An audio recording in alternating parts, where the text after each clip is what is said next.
क्या 7 अक्टूबर को कतर नहीं, तुर्की में बैठा था हमास का चीफ इस्माइल हानिया।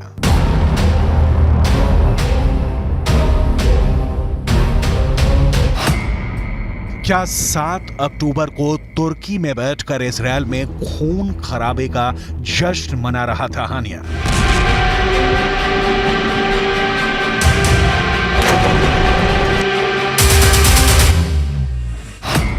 क्या तुर्की की जमीन से रची गई थी इजरायल पर हमास के हमले की साजिश?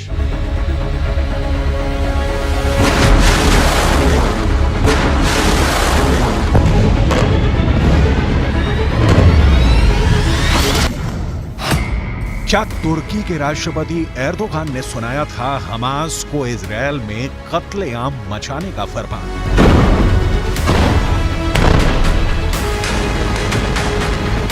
इन सवालों ने अमेरिका से लेकर ब्रिटेन, फ्रांस और जर्मनी समेत दुनिया के 31 देशों को हिला दिया है।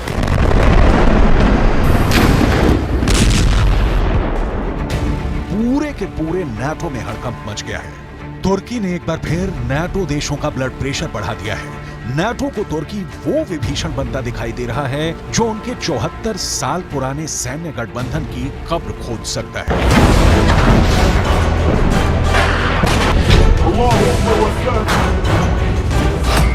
तो क्या इजरायल की जंग नाटो के टुकड़े टुकड़े कर दी?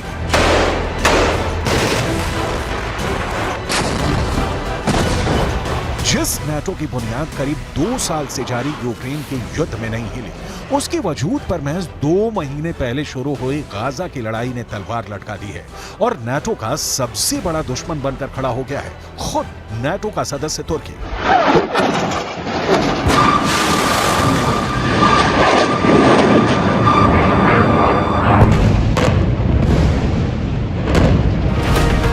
तुर्की इस जंग में खुल्लम खुल्ला हमास के साथ खड़ा है और इजरायल पर आग उगलने में लगा है। अब खबर यह है कि अंतर्राष्ट्रीय मीडिया में चल रही कुछ रिपोर्ट्स में कहा जा रहा है कि 7 अक्टूबर के दिन जब हमास के करीब 3000 लड़ाके इजरायल में घुसे थे, उस दिन हमास का चीफ इस्माइल हानिया तुर्की में बैठा था, जबकि अब तक ये माना जा रहा था कि हानिया कतर में छिपा हुआ है।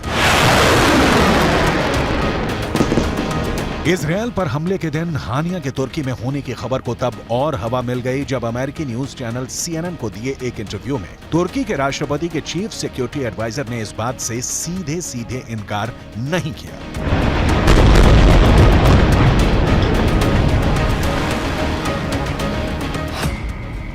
उन्होंने इंटरव्यू में कहा कि वो नहीं जानते कि 7 अक्टूबर को हानिया कहां था।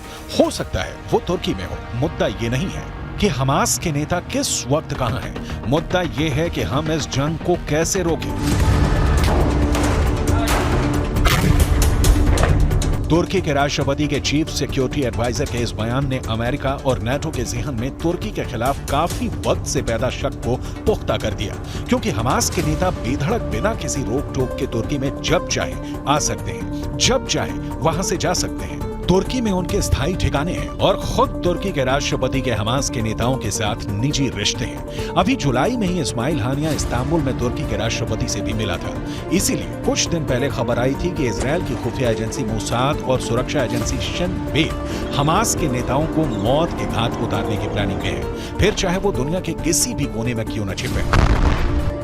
इस पर तुर्की के राष्ट्रपति ने इजरायल को सीधी धमकी दे दी थी कि अगर तुर्की की जमीन पर हमास के नेताओं को एक खरोच भी आई तो इजरायल को एक बहुत बड़ी कीमत चुकानी पड़ेगी।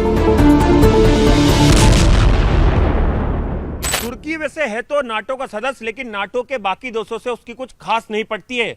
यहां तक कि नाटो की अगुवाई करने वाले अमेरिका तक को आंख दिखाता है और उनकी बात नहीं मानता है। यहां तक कि जर्मनी से भी तुर्की के अच्छे रिश्ते नहीं है और ग्रीस से तो उसकी जंग होते होते बची है।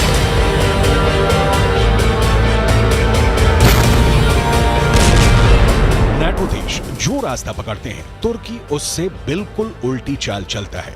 यूक्रेन के युद्ध में भी तुर्की ने यही किया। नाटो देशों ने रूस पर प्रतिबंध लगाए, मगर तुर्की ने रूस पर प्रतिबंध लगाना तो दूर, तुर्की के राष्ट्रपति ने पुतिन से रिश्ते भी नहीं तोड़े और रूस से गैस खरीदनी भी जारी रखी। अब गाजा की जंग में भी तुर्की का स्टैंड नाटो के स्टैंड से बिल्कुल अलग है।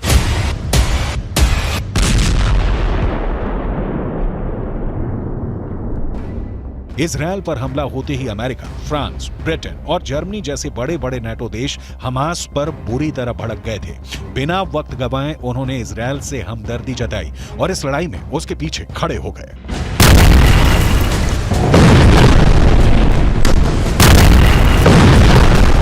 हमले के चंद दिन के अंदर अमेरिका के बाइडेन, फ्रांस के इमैनुअल मैक्रों, ब्रिटेन के ऋषि सुनक और जर्मनी के ओलाफ शॉल्ज इजरायल का साथ देने, उसका हौसला बढ़ाने के लिए सीधा इजरायल पहुंचे और हमास को मिट्टी में मिलाने की कसम खा ली। मगर तुर्की के राष्ट्रपति रेजेप ताइप एर्दोआन ने तो इजरायल को ही आतंकी देश बता दिया है। वो इजरायल पर तमतमाए हुए हैं। इजरायल के प्रधानमंत्री बेंजामिन नेतन्याहू को गाजा का कसाई बुला रहे हैं। एर्दोआन तो यहां तक कह चुके हैं कि नेतन्याहू ने गाजा में जिस बेरहमी से मासूम लोगों को मौत के घाट उतारा है, उसके लिए इंटरनेशनल क्रिमिनल कोर्ट में उन पर युद्ध अपराध का मुकदमा चलेगा।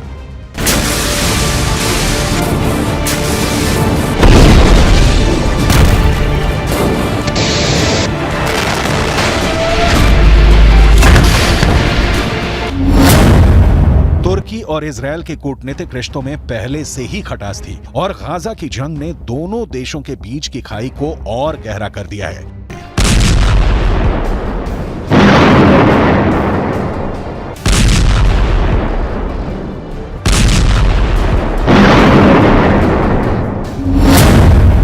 अमेरिका ने हमास को आतंकी संगठन घोषित किया हुआ है, मगर हमास तुर्की का दोस्त है। दोनों के रिश्ते बरसों पुराने हैं। तुर्की में मुस्लिम आबादी बहुसंख्यक है और फिलिस्तीन भी अरब मुस्लिम है और खुद तुर्की के राष्ट्रपति एर्दोआन तो फिलिस्तीन के कट्टर समर्थक रहे हैं। उन्होंने हमेशा फिलिस्तीन की अलग देश की मांग का समर्थन किया है।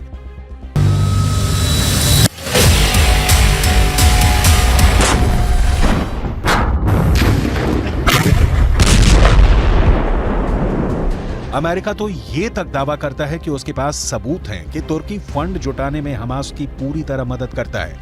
इस वजह से अमेरिका तुर्की पर हमास के रिश्ते तोड़ने का जबरदस्त दबाव बनाने में लगा है, मगर तुर्की के सिर पर तो जू तक नहीं रेंग रही है। उल्टा तुर्की हमास के लड़ाकों को फिलिस्तीन की आजादी के लिए लड़ रहे स्वतंत्रता सेनानियों का तमगा दिए बैठा है।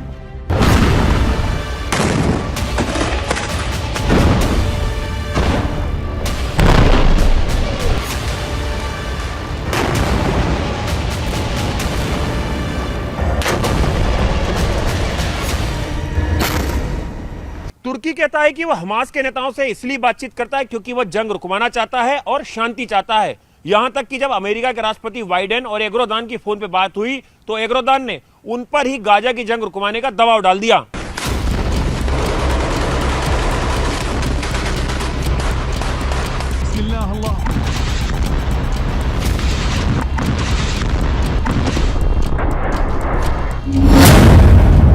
तुर्की के इन्हीं तेवरों ने अमेरिका और नाटो के सिर में दर्द किया हुआ है।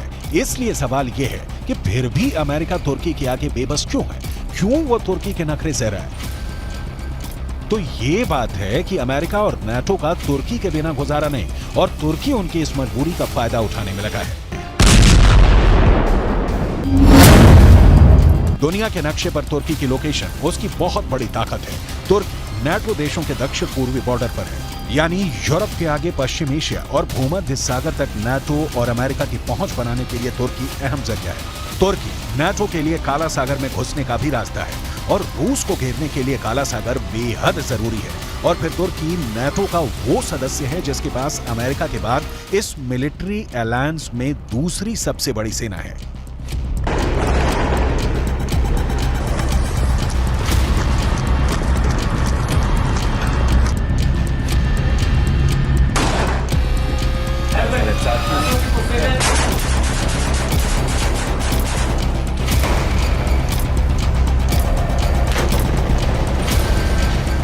और तो तुर्की नाटो के लिए जमीन पर और समंदर में भी अड्डे मुहैया करा सकता है। ऐसे में नाटो और अमेरिका तुर्की जैसे देश को खोने का खतरा नहीं उठा सकते, क्योंकि उनके रूस और चीन जैसे सबसे बड़े दुश्मन तुर्की को अपने खेमे में लेने के लिए तैयार खड़े हैं।